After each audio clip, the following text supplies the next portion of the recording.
Jesus gave him something he wasn't expecting. Going back to Mark chapter 10, in verse 22, and he was sad at that saying, and went away grieved, for he had great possessions. The Levites at this time were the only ones with great possessions, because the Romans weren't really allowing anybody else to have great possessions. The only cities that were having nice houses and being well built up, for the most part, were the Levitical cities, the cities where the religious leaders stayed. And he had great possessions. He observed all the commandments. This was a person who was a chosen one. We are the chosen people, and even inside of that, I'm even more chosen because I'm a Levite.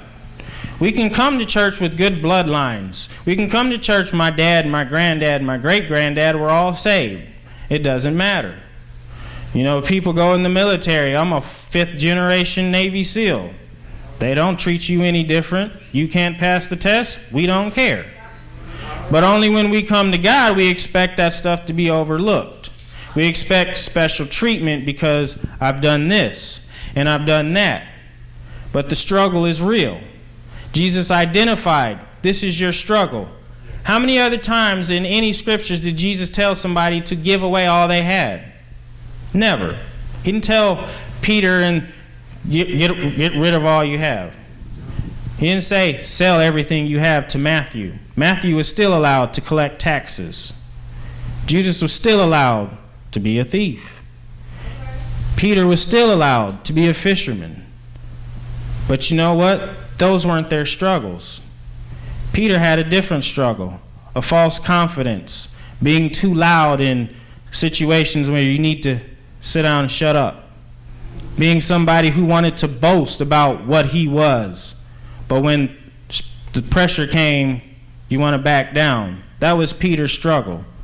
Jesus identified his struggle when he was going to be crucified. Matthew's struggle wasn't, you're a tax collector. That was their struggle.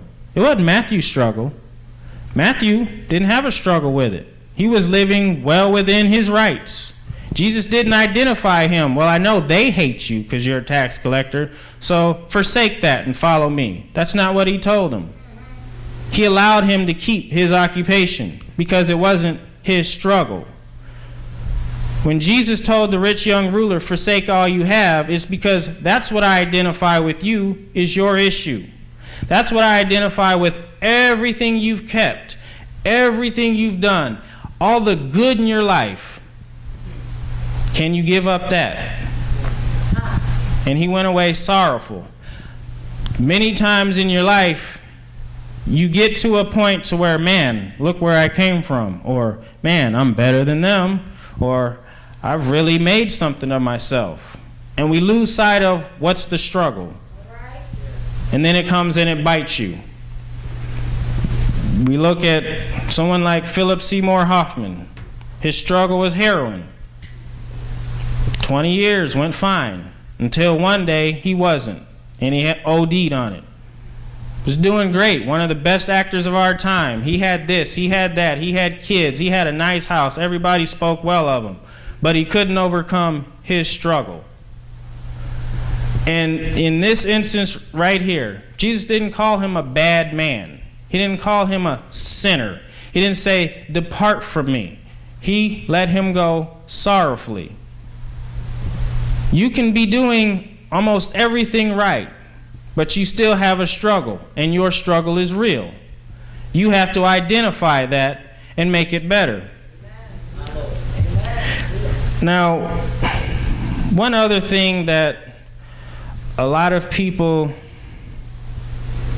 don't want to admit to is that sometimes when we go to Jesus and Jesus identifies it, sometimes we want to act like we don't hear it. Your mom tells you, this is what your problem is.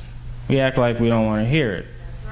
It's like every parent in here could probably pick out the best spouse for your child because you know their weaknesses. There's a problem when it's our weakness, though. I deliver mail, and one of the biggest problems is people's dogs. People love their dog.